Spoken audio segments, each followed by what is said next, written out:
The Blind Spot. "You've just come back from Adelaide's funeral, haven't you?" said Sir Lulworth to his nephew. "I suppose it was very like most other funerals?" "I'll tell you all about it at lunch," said Egbert. "You'll do nothing of the sort. It wouldn't be respectful either to your great-aunt's memory or to the lunch.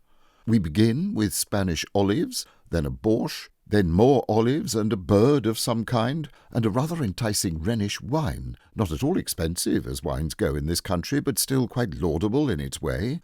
Now there's absolutely nothing in that menu that harmonizes in the least with the subject of your great-aunt Adelaide or her funeral. She was a charming woman, and quite as intelligent as she had any need to be, but somehow she always reminded me of an English cook's idea of a Madras curry." "She used to say you were frivolous," said Egbert. Something in his tone suggested that he rather endorsed the verdict. "I believe I once considerably scandalized her by declaring that clear soup was a more important factor in life than a clear conscience. She had very little sense of proportion. By the way, she made you her principal heir, didn't she?" "Yes," said Egbert, "and executor as well. It's in that connection that I particularly want to speak to you." "Business is not my strong point at any time," said Sir Lulworth, "and certainly not when we're on the immediate threshold of lunch." "It isn't exactly business," explained Egbert, as he followed his uncle into the dining-room. "It's something rather serious, very serious." "Then we can't possibly speak about it now," said Sir Lulworth. "No one could talk seriously during a borscht. A beautifully constructed borscht, such as you're going to experience presently, ought not only to banish conversation, but almost to annihilate thought. Later on, when we arrive at the second stage of olives, I shall be quite ready to discuss that new book on Borrow, or, if you prefer, the present situation in the Grand Duchy of Luxembourg, but I absolutely decline to talk about anything approaching business till we have finished with the bird." For the greater part of the meal, Egbert sat in an abstracted silence, the silence of a man whose mind is focused on one topic. When the coffee stage had been reached, he launched himself suddenly athwart his uncle's reminiscences of the court of Luxembourg. "I think I told you that great-aunt Adelaide had made me her executor. There wasn't very much to be done in the way of legal matters, but I had to go through her papers.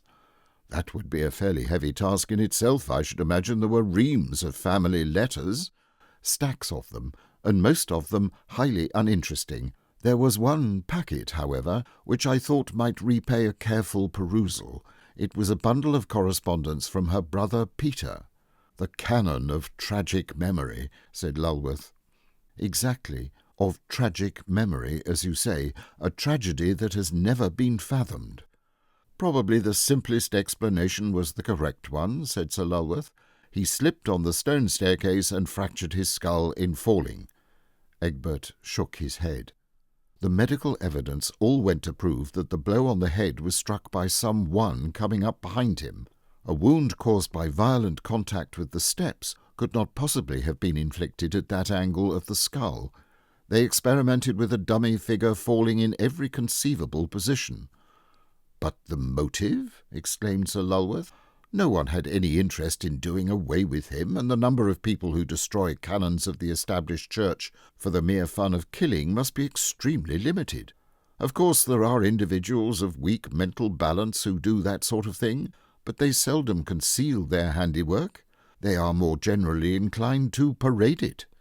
"His cook was under suspicion," said Egbert shortly. "I know he was," said Sir Lulworth, "simply because he was about the only person on the premises at the time of the tragedy.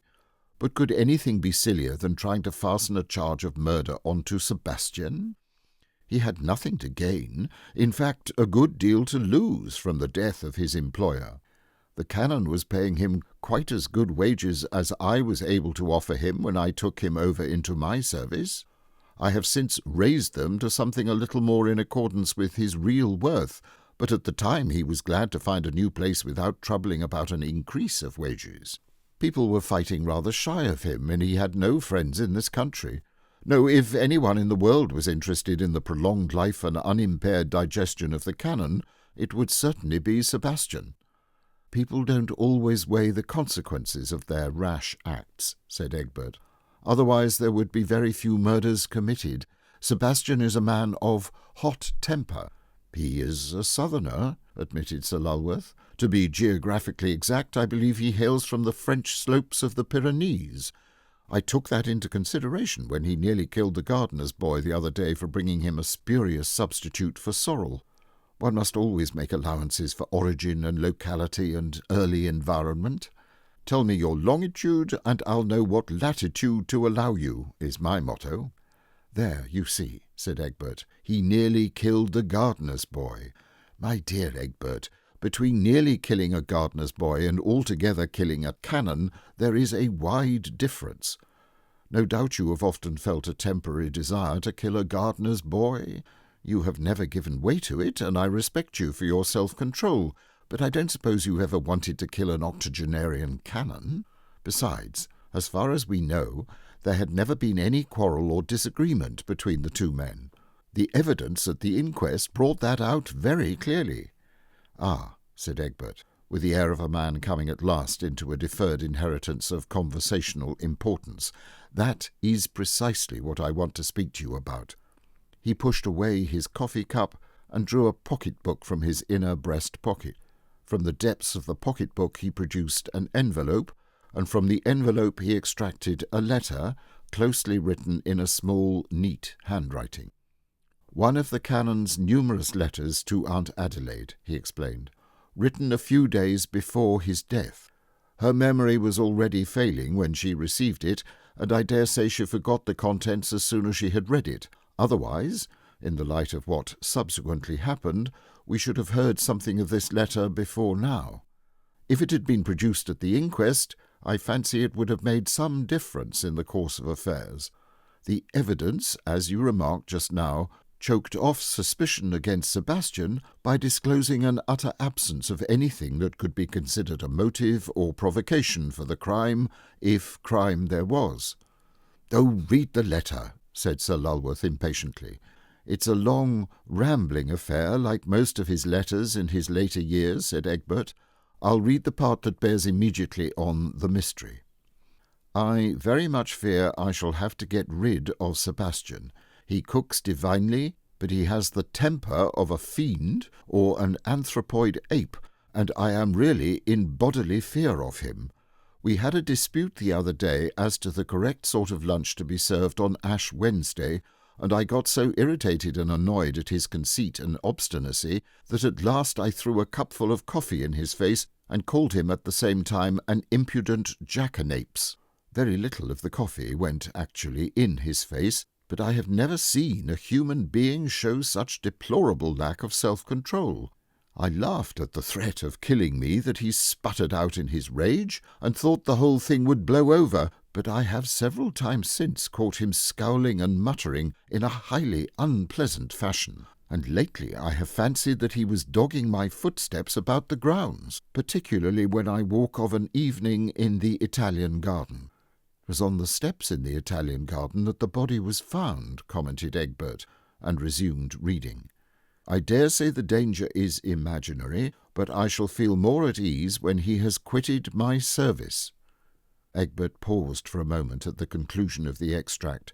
Then, as his uncle made no remark, he added, "If lack of motive was the only factor that saved Sebastian from prosecution, I fancy this letter will put a different complexion on matters."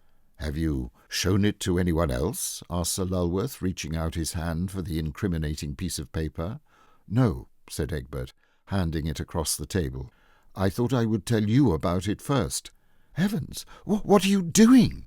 Egbert's voice rose almost to a scream. Sir Lulworth had flung the paper well and truly into the glowing centre of the grate. The small, neat handwriting shrivelled into black, flaky nothingness. "What on earth did you do that for?" gasped Egbert. "The letter was our one piece of evidence to connect Sebastian with the crime." "That is why I destroyed it," said Sir Lulworth. "But why should you want to shield him?" cried Egbert. "The man is a common murderer. A common murderer, possibly, but a very uncommon cook."